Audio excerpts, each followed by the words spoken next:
लेकिन यूके ने अनाउंस कर दिया है कि कब पहली फ्लाइट यूके से रवांडा जाएगी असाइलम सीकर्स को लेके। ये बिल्कुल अभी अभी फैसला हुआ है। जी हाँ, डेट सामने आई है कि जी 23 जुलाई, जी जून अभी चाह रहा है, और 23 जुलाई को पहली फ्लाइट जो है ना वो यूके से असाइलम सीकर्स को लेकर रवांडा के लिए रवाना होगी। याद रहे कि इससे पहले उन्होंने कहा था, ऋषि सुनक जो कि प्राइम मिनिस्टर है यूके के, उन्होंने कहा था कि जी 1 जुलाई को पहली फ्लाइट जाएगी। उसके बाद फिर उन्होंने इस पर काम शुरू कर दिया, लेकिन साथ ही उन्होंने सडनली इलेक्शन की अनाउंसमेंट कर दी कि जी 4 जुलाई को मुल्क में आम इंतखाबात होंगे, इसलिए 4 जुलाई से पहले हम रवांडा फ्लाइट कोई नहीं भेजेंगे। लिहाजा आज फिर जो है ना वो उनकी होम मिनिस्ट्री, उन्होंने ये अनाउंसमेंट किया है कि 23 जुलाई को पहली फ़्लाइट यूके से रवांडा के लिए रवाना होगी, जिसके इंतजाम ऑलरेडी मुकम्मल किए जा रहे हैं और बड़ी हद तक इंतजाम मुकम्मल कर लिए गए हैं। इसके साथ साथ ही दूसरी जानिब बहुत सारे ऐसे असाइलम सीकर्स हैं जो कि यूके में हैं और इलीगल तरीके से वो यूके गए थे। उन्होंने भी जब से ये सुना है कि उनको वापस भेजा जाएगा, तो वो वापस या तो फ्रांस की तरफ आना शुरू हो गया किश्तियों के ज़रिए, और या फिर बड़ी तादाद में आयरलैंड चले गए, जो कि बिल्कुल करीबी मुल्क है। आयरलैंड में बहुत ज़्यादा जो है ना इस वक्त रश पड़ गया है ऐसे लोगों का, जिनमें ज़्यादा तादाद पाकिस्तानी, इंडियन, अफ़गानिस्तानी और ईरानी लोग शामिल हैं।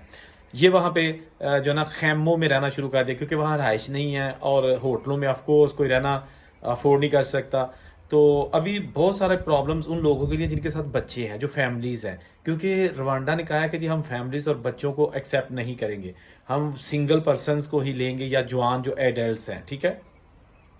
ये बात है कि ये 2022 को पहली फ्लाइट जानी थी, लेकिन इस वाले से सुप्रीम कोर्ट ने नोटिस ले लिया था और कहा था कि रवांडा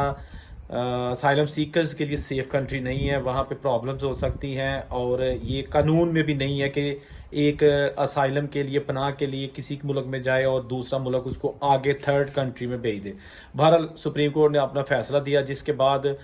यूके की गवर्नमेंट ने ये तहैया किया हुआ था कि कुछ भी हो, हमने हर सूरत ये जो असाइलम सीकर्स हैं जो गैर कानूनी तरीक़ों से यूके में पनाह के लिए आए हुए हैं, इनको रवांडा भेजना ही है। लिहाजा उन्होंने सुप्रीम कोर्ट का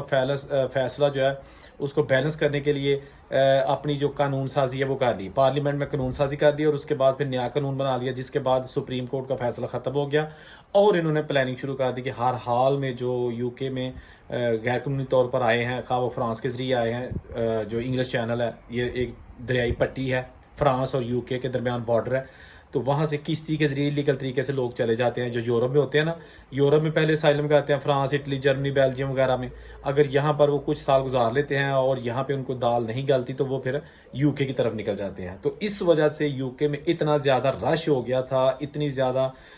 लेबर जो है ना वो एक्स्ट्रा हो गई थी, और साथ साथ हाउसेस भी जो है ना ओवरक्राउडेड हो गए थे। लोगों को जो वहाँ पे लीगल है, जिनके पास वर्क राइट्स हैं, उनको भी प्रॉब्लम्स आनी शुरू हो गई थी, जिसके बाद